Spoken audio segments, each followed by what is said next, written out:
गांव की चाउमीन। गांव में चाउमीन का चलन अभी अच्छे से नहीं आया था, लेकिन सुरेश शहर से चाउमीन बनाना सीख कर गाँव में ठेला लगाता है। अरे ये केचुआ है क्या भैया? कैसे खाया जाता है? अरे नहीं नहीं, ये चाउमीन है। चाउमीन शहर में खाया जाता है। कितने की दे रहे हो सुरेश? 10 रुपए की प्लेट भरकर। तभी वहाँ शहर से पढ़ा एक लड़का आता है। जरा एक प्लेट चाउमीन तो देना। सुरेश उसे चाउमीन देता है। उसे चाउमीन खाता देख गांव वाले भी उससे चाउमीन ले लेते हैं और खाने लगते हैं। अरे वाह सुरेश भैया, कमाल की बनाए हो। 2 प्लेट मेरे बच्चों के लिए भी पैक कर दो। बस फिर क्या था, सुरेश का ठेला लगता है और चाउमीन खरीदने वालों की लाइन लग जाती है। तभी वहाँ से गांव का साहूकार होकर गुजरता है। और ये क्या भीड़ लगी है? लगता है झगड़ा हो गया है गांव में। चलूं मैं भी तो मजे ले लूं। अरे कहाँ है, इतनी भीड़ लगी है यहाँ? लड़ाई हो गई है क्या? अरे साहूकार साहब, ना ना ना, कोई लड़ाई ना हुई है। ये तो सुरेश की दुकान है चाउमीन की। हम लोग चाउमीन खाने आए हैं, आप भी खाइए ना। साहूकार चाउमीन खाता है और सुरेश की तरफ देखता है, जो सारे दिन के पैसे गिन रहा होता है। अरे सुरेश, क्या लागत है इस काम की? अरे साहूकार जी, आप अब आए तो ये पूरे 10,000 रुपए ले जाइए, जो पिछले साल शहर जाने से पहले आपसे लिए थे ना। लागत तो क्या कहे, जो आपने दिया था उसी में सीखा भी है और दुकान भी खोल ली। अरे पैसे इतने जल्दी क्या जरूरत थी? कैसे जरूरत नहीं थी साहूकार जी, इतना मोटा ब्याज कहाँ से भरते। साहूकार को अब सुरेश की दुकान को हड़पने की लालच आ जाती है। नाना करते ये सारे दिन में 500 रुपए कमा ही लेता है। अरे गांव में ये ऐसे ही कमाता रहा तो कहीं ब्याज का काम ना शुरू कर दे। अरे भैया, कोई ना कोई जुगाड़ तो करना पड़ेगा। अब साहूकार घर आ जाता है और अपनी बीवी को सारी बात बताता है। हाँ जी, ये तो मैंने भी सुना है कि सुरेश के हाथ की चाउमीन नहीं खाई तो कुछ नहीं खाया। अरे हाँ हाँ, सही ही कहते हैं। मैं भी खा कर ही आ रहा हूँ। अरे भाग्यवान है, कितना अच्छा हो ना अगर वो पैसा हम लोगों को मिल जाए। क्यों हैं? हाँ, वो तो है, लेकिन कैसे? हम लोगों को तो चाउमीन बनाना आता ही नहीं है। साहूकार और उसकी बीवी अब रोज चुपके से सुरेश के घर जाते हैं और खिड़की से उसे चाउमीन बनाते देखते। अब क्या था, दोनों को चाउमीन बनाना आ जाता है। फिर एक रोज, और सुरेंद्र, तुझे साहूकारनी ने बुलाया था। बोल रही थी कि बेटे के जन्मदिन में 10 किलो चाउमीन का ऑर्डर देना है। बना दोगे ना? अरे हाँ हाँ साहूकार जी, मैं जरूर बना दूंगा। कब देना है घर में 10 किलो चाउमीन? अरे वो तो तू घर आकर बता कर लेना, मैं नहीं बता पाऊंगा। ठीक है, शाम को काम निपटा कर आ जाता हूँ। सुरेश साहूकार के घर जाता है, लेकिन वहाँ मियाँ बीवी मिलकर उसे बंधक बना लेते हैं। अरे मुझे क्यों बांध रखा है? मुझे छोड़ दो। आज से तेरा ठेला मैं लगाऊंगा और बहुत सारे पैसे कमाऊंगा।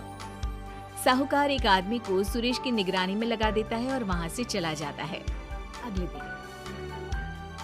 अरे साहूकार जी, आप कब से चाउमीन बेचने लगे और अपना ये सुरेश कहाँ गया? और वो तो शहर गया है, उसका कोई काम निकल आया था। बोल रहा था कि जब तक वो ना आए तब तक मैं ही उसके ठेले का काम कर दूं। पैसे भी तो बहुत उधार ले रखे थे उसने। लगता है कर्जा भरने के डर से भाग गया है। अरे पर वो तो बोल रहा था कि उसने सारा कर्जा उतार दिया है, और वो क्यों भागेगा? इतना तो कमा रहा था। अरे मुझे क्या पता। अरे चाउमीन खाना है तो बोलो, नहीं तो भागो यहाँ से।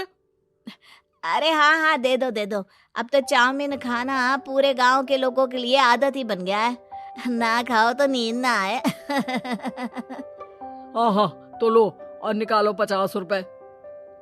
50 रुपए क्यों? सुरेंद्र तो 10 रुपया में देता था। अरे वो पागल था, मैं थोड़ी ना हूँ। गांव वाले, जिनको चाउमीन की लत लग गई थी, वो करते भी क्या, दे दो और ये लो 50 रुपए। लेकिन फिर साहूकार उन लोगों को प्लेट में थोड़ी सी चाउमीन रख देता है। अरे ये क्या, पैसे 5 गुना ज्यादा और चाउमीन बस इतनी सी। अरे साहूकार साहब, भगवान से तो डरो। बस फिर क्या था, साहूकार की मन मर्जी चलने लग जाती है और गांव वाले करते भी क्या। एक रोज मुझे तो लगता है कि सुरेश को साहूकार ने मार डाला होगा, क्योंकि उसका काम इतना अच्छा चल रहा था, फिर वो क्यों जाता, और वो भी साहूकार के हवाले दुकान करके। ना बाबा ना। अगले रोज भाग्यवान, देखो तो जरा, इस सुरेश भी ना कितना पागल था। जिस काम से वो ज्यादा पैसे बना सकता था, उससे इतने कम पैसे छाप रहा था।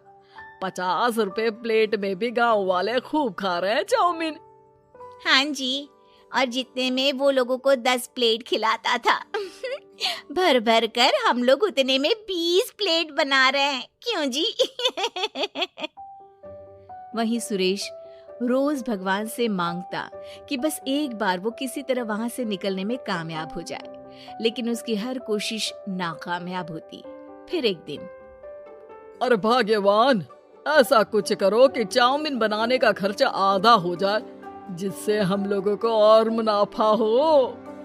ना जी, मुझे तो कोई तरकीब ना सूझ रही। अरे सुनो, एक काम करते हैं, चाउमीन बनाने में जो सब्जी लगती है वो मंडी में लेने तुम देर रात चली जाना। तब तक वो सारी सड़ी गली सब्जी जो दुकानदार वहीं फेंक जाते हैं, वो उठा कर ले आना फ्री में। अरे वाह जी वाह, आप तो बहुत समझदार हैं जी। बीवी वैसा ही करती है, लेकिन अब लोग चाउमीन खाते तो मुंह बनाकर। फिर एक बार, अरे राम राम राम, ये पेट में दर्द काहे हो रहा है? आई, आई, आई, आई। हाय रे हाय, मेरा भी पेट दर्द के मारे फटा जा रहा है। सभी को शक हो जाता है कि उन लोगों को चाउमीन खाने से ही ये बीमारी हो गई है। वहीं दूसरी तरफ जो आदमी सुरेश की निगरानी कर रहा था, वो सो रहा होता है और मौका देखकर सुरेश वहां से भाग जाता है। सुरेश गांव वालों के पास जाकर उन्हें सब कुछ बता देता है। बस अब क्या था, साहूकार के घर पुलिस पहुंच जाती है। चलो, तुमने गांव के लोगों को खराब सब्जी वाली चाउमीन खिलाकर बीमार किया और सुरेश को बंधक बनाया। तुम्हें इसीलिए हम गिरफ्तार कर रहे हैं। साहूकार को पुलिस ले जाती है और फिर अगले दिन से सुरेश का ठेला गांव के बाजार में लग जाता है, जहां अब पहले से ज्यादा भीड़ होती है।